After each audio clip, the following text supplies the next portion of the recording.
মাননীয় সদস্য আবুল হাসনাত, কুমিল্লা ৪। ধন্যবাদ মাননীয় স্পিকার। মাননীয় স্পিকার, আমার প্রশ্নটি হচ্ছে, সাংবাদিকদের পেশাগত নিরাপত্তা অবশ্যই প্রয়োজন এবং দীর্ঘ ১৭ বছরের বেশি সময় আমরা দেখেছি সাংবাদিকতা করা খুব ডিফিকাল্ট ছিল। সেই সময়েও সেই সময়টিতেও অনেক পেশাদার সাংবাদিক তারা পেশাদারি দায়িত্ব পালন করে গিয়েছে। আমার প্রশ্নটি হচ্ছে, আওয়ামী লীগের সময় যেসব সাংবাদিক পরিচয় দিয়ে যারা গণহত্যা, যারা ভোট চুরি, গুম, খুন, ব্যাংক ডাকাতি, সেগুলোর বৈধতা এবং সম্মতি উৎপাদন করেছে মিডিয়াগুলোতে, এবং যারা আজকে সরকার দলে আছে বিএনপির সর্বোচ্চ নেতা বর্তমান প্রধানমন্ত্রী, উনাকেও বিভিন্ন ষড়যন্ত্রকারী, দেশদ্রোহী হিসেবে আমরা দেখেছি বসুন্ধরার ইস্ট ওয়েস্ট মিডিয়া বিভিন্ন সময় নিউজ করেছে। এবং আজকে যারা বিএনপি এবং জামাত আছে আমাদের এই সংসদে, তাদেরকেও বিভিন্ন সময় তাদেরকে হত্যা করার সম্মতি উৎপাদন করেছে কিছু মিডিয়া এবং কিছু নামদারি সাংবাদিক।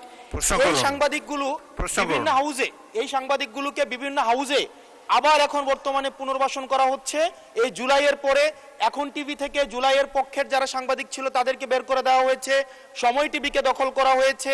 ইস্ট ওয়েস্ট মিডিয়া অর্থাৎ বসুন্ধরা গ্রুপের যে মিডিয়াগুলো রয়েছে তারা প্রতিনিয়ত আওয়ামী লীগের পক্ষে সম্মতি উৎপাদন করে যাচ্ছে। গতকাল মাইকে ঘোষণা দিয়ে ছাত্রলীগ ছাত্রদলকে নোয়াখালীতে মাইকে ঘোষণা দিয়ে পিটিয়েছে, সেটাকে উদযাপন করতে দেখা গিয়েছে বসুন্ধরা ইস্ট ওয়েস্ট মিডিয়াকে এবং কিছু টকশোজীবীদেরকে। আমার মাননীয় মন্ত্রীর কাছে প্রশ্নটি হচ্ছে, এইসব যারা এই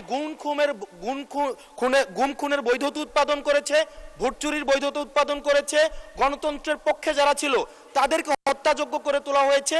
এইসব সাংবাদিক, নামধারী সাংবাদিক এবং এই মিডিয়াদের বিপক্ষে বা কি ধরনের আইনি ব্যবস্থা নেওয়া হবে, আইনি ব্যবস্থা আদৌ নেওয়া হয়েছে কিনা, কেন তাদেরকে আবার পুনর্বাসন করা হচ্ছে, সেটির আইনগত কি ব্যাখ্যাটি কি, সেটি এই সংসদের সামনে উপস্থাপন করার জন্য অনুরোধ জানাচ্ছি। ধন্যবাদ।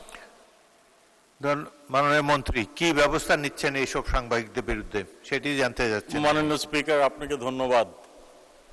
Our friend and opposition member একটি প্রশ্ন করলেন না, কয়টি প্রশ্ন করলেন, আমরা সেই ট্র্যাকটা হারিয়ে ফেলেছি।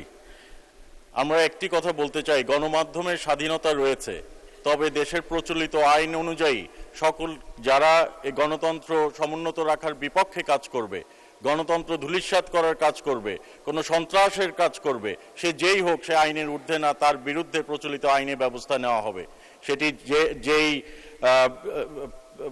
যেই সাংবাদিক হোক, আর আমাদের পলিটিশিয়ান, বিজনেসম্যান, চাকরিজীবী আইনের ঊর্ধ্বে তো কেউই না।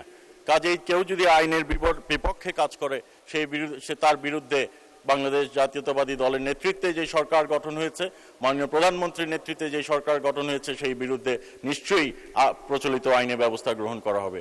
ধন্যবাদ মাননীয় স্পিকার।